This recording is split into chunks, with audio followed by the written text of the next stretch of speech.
seperti ibu yang mencintai aku. Saya mau jadi model, nggak cocok. Mau jadi pengacara, kurang lamis. Nah akhirnya musik lah.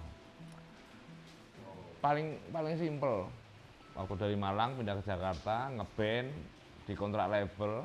Tapi waktu itu masih susah. Cuk, musik apa sih gitu. Gak prospek ini profesi gitu kan.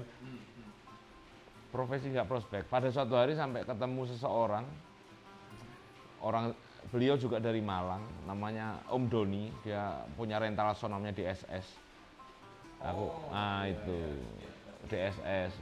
Dia punya rental sound luar biasa, sound lighting dan sebagainya. Dia orang Malang. Terus suatu hari mampir ke rumah dia. Terus aku lihat rumahnya, lihat kehidupannya.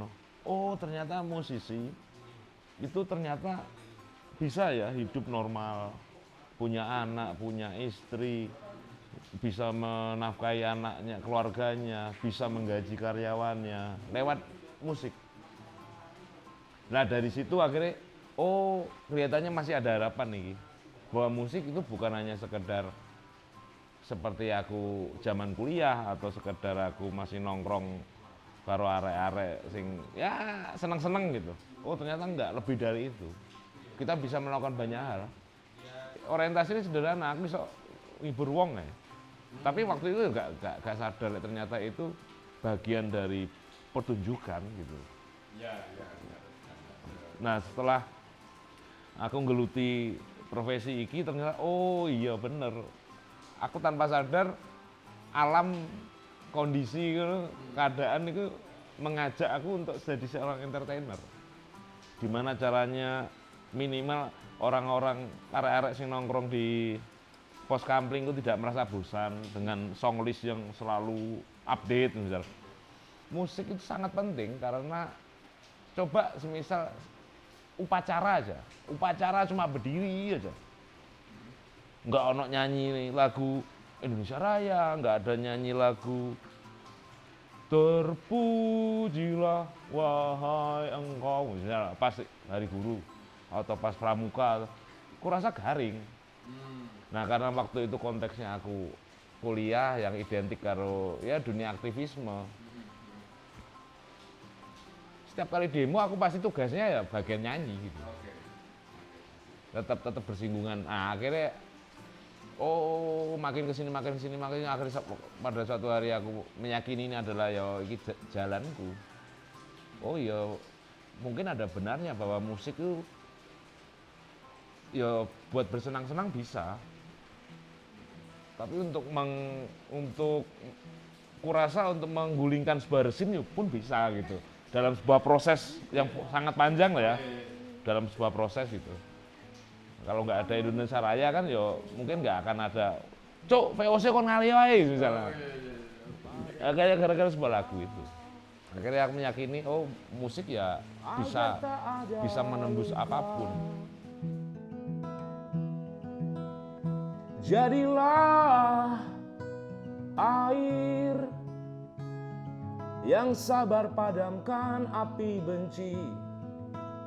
Jadilah samudra lapang dan tenang hadapi apa saja. Cinta, oh cinta, namamu dipuja-puja manusia di seluruh alam semesta. Cinta, oh cinta, redamkanlah api benci. Cinta, oh cinta, abadilah. Cinta, oh cinta, namamu dipuja-puja manusia di seluruh alam semesta. Cinta, oh cinta, redamkanlah api benci. Cinta, oh cinta, abadilah di hati kami.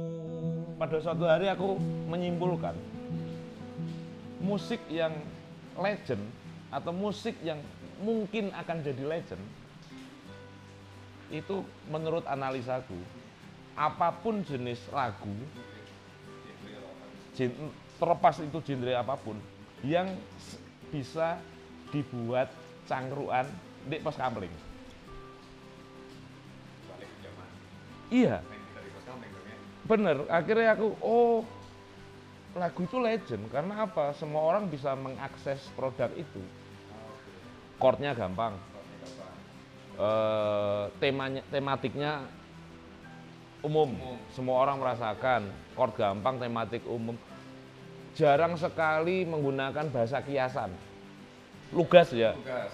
Itu mulai akhirnya setelah aku sadar tak routing. Oh cuk bener gitu iki. Mulai zaman W.R. Supratman, bahkan zaman Sunan Kalijogo membuat karya, dia selalu ya apa caranya iki iso digaya arek cangkruk. Nah, itu akhirnya membuat kenapa membuat pilihan-pilihan kata, tema, lirik, aransemen, chord yang sangat post kamling-able. Oh, ternyata ya lagu yang legend dan akan jadi legend mungkin itu apapun karya lagu yang iso diakses, tidak ribet. Apalagi dengan kultur kita yang nggak mau ribet juga. Itu akan jadi pilihan. Apa sih yang dari lirik chordnya cenderung monoton gitu. Ya itu pilihanku atas kesadaran itu. Nah, akhirnya itu menjadi formula. Oh, tematiknya, chordnya harus gampang, nadanya harus catchy, nggak ribet. Nah, ketika kita tema, ya iki aku sok main tema akhirnya. Aku sok mengarahkan pendengarku bermain tema. Kita bisa mengolah formula tematik yang berat tapi terasa ringan. Tak jenis abot. Nah akhirnya itu dalam sebenarnya. Tapi karena dengan formula tadi aku bisa membuat seakan-akan ringan. Seakan-akan ringan. Nadaku itu nada-nada pop. Chordku itu sangat pop. Tematiknya yang tidak pop. Beda dengan di label. Chordnya pop, tematiknya pop, liriknya pop, semuanya pop. Fashionnya pop, semua pop. Visual klipnya pop. Nah, ketika aku di Iksan Skuter, aku bermain lirik, tema, visual. Nek aku karo arek-arek, biarkan orang-orang keren-kerenan, kene ele-elean. Biarkan orang lari ke gunung, kita ke laut. Di balik merahnya gincu dan gelapnya prostitusi. Yo, satu jujur. Ada doa. Karena aku pernah ada di fase sebagai musisi yang nggak jujur juga. Nggak jujur itu mau bikin chord aja, chordnya kok gampang. Aku pengen bikin chord kayak lagunya Radiohead, apa sopo. Akhirnya kita nggak jujur, menjadi fake. Satu jujur, yang kedua apa ya jadi musisi yang cerdas, yang nggak hanya sekedar bicara egonya dia, tapi kecuali karyanya itu orientasinya hanya didengarkan sendiri, beda kasus. Tapi ketika dia punya orientasi diperdengarkan ke orang, kurasa ya kita harus ojo ngono lah rek, maksudnya kita harus punya daya nalar yang lebih untuk tahu kebutuhan pendengarku itu kira-kira apa sih, sehingga ego kita, idealisme kita keluar, tapi kita menyampaikannya dengan cara yang asik sehingga si pendengar itu merasakan idealisme dan kesukaannya dia. Kita kudu ono titik temu. Jadi harus cerdas dari harus diakomodir itu. Yang ketiga nih, jadi jujur, cerdas. Dia lagu sing cangkruan ae wis. Cangkruan. Apapun genre sebenarnya, Nirvana pun sama kok. Yang dibuat cangkruk itu na na na na na na na na na na na na na ngono tok. Tetap lagu cangkruan. Dan kita harus sadar dengan sejarah. Itu sudah sejarah loh, sudah terjadi dan terbukti loh. Nggak bisa disangkal loh. Itu nggak bisa disangkal. Maka ya aku rasa karena idealisme seorang seniman itu aku akui idealisme ketika dia sudah bisa menjatuhkan idealismenya sendiri. Lek dia masih egois, kurasa dia masih amatir lah. Tapi lek wis Pemula ya. tapi lek wis cuk ya wis dia udah dewasa, makin bijak, makin tahu konteks. Wow itu. Dan ya rajin produksi. Lah masih ndonga salat tahajud, duha, istikharah, ya Allah pengen hidup dari musik. Mari ndonga turu. Rajin produksi itu. Yo menunggu linggis kemampul.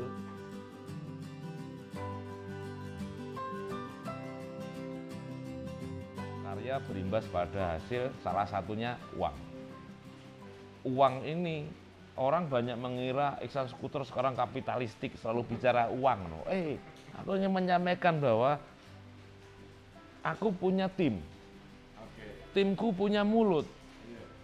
Terus mulutnya timku ada temannya di rumah. Dia punya anak, punya istri yang butuh makan juga. Kenapa nominal itu muncul? Ya, aku bukan hidup sendiri. Banyak tim yang harus, banyak mulut yang harus aku kasih, yang harus disuap, harus tetap makan. Ya lagi-lagi medium tadi. Sebagai medium. Ya, tapi banyak kan nyinyir. Wah, menjual isu kemiskinan gitu kan. Wah, Iksan Skuter udah nggak aktivis, aku udah nggak peduli aku kata. Kate dianggap aku kapitalistik, kate dianggap terserah. Karena Ini kayak titik balik bingung deh ini. enggak juga, tapi bahkan bingung kan kayak lagu yang tidak diprediksi lah. Tapi analisain cara berpikir iki kan setelah aku mulai punya tim ngono kan.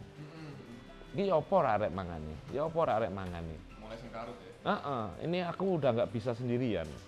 Ini anak-anak harus makan, anak-anak harus suatu hari dia bisa punya rumah. Dia harus menghidupi keluarganya. Maka ini harus punya strategi jangka panjang, nggak bisa seegois Iksan Skuter 2012 gitu. Yang dia hanya mengeluarkan unek-uneknya untuk membuat antitesa pada sistem industri. Untuk membuat karya, apapun itu, entah lukis, entah video, entah musik, entah film, itu butuh tenaga, energi, waktu, uang. Nah, ketika tematik apapun itu dijadikan dalam sebuah karya dan itu tanda petik dijual, lalu ada orang segelintir orang nyocot, gacor soal kon kapitalistik, cok kontol, jancuk aku butuh duit bukan untuk memperkaya diri, tapi aku harus menyewa kamera. Kita harus memberi makan tim. Masa diajak ke gotong royong erek?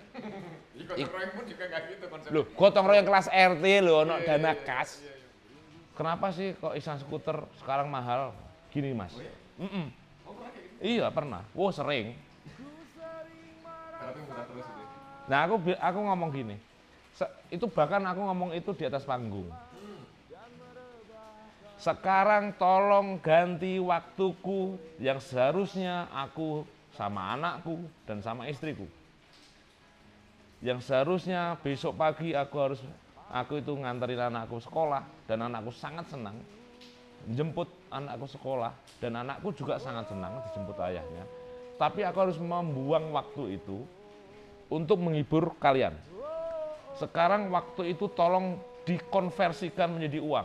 Kira-kira berapa juta itu? Ayo ada yang ngomong, ada yang bisa menebak? 20 juta? Mahal. Itu sangat murah. Karena seharusnya aku bisa melihat anakku dan istriku. Tolong dikonversikan waktu itu. Iya. Selain itu juga si pengapresiasi juga harus sadar bahwa tolong hargai proses. Tolong hargai proses. Proses yang sangat panjang itu. Selain itu juga tolong hargai waktu.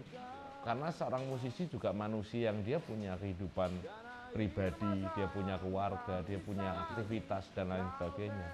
Nah uang itu kan sebenarnya untuk menggantikan itu gitu loh. Tapi ternyata andai kata diukur-ukur. Ajane yo pancet ae gak dan cukup sebenarnya. merebahkan badan di kasur empuk dan diselimuti bapakku. Rindu sayur bayam masakan ibu. Ku sering merasakannya kawan, ingin pulang dan merebahkan badan. Sore di teras bersama bapakku, ditemani teh panas ibu.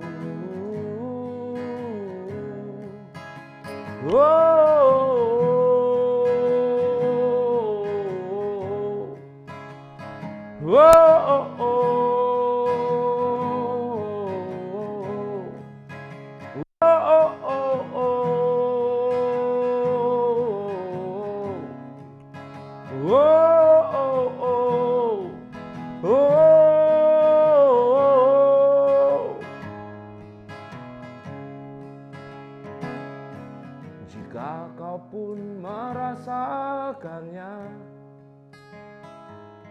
ku rasa kita tak jauh berbeda.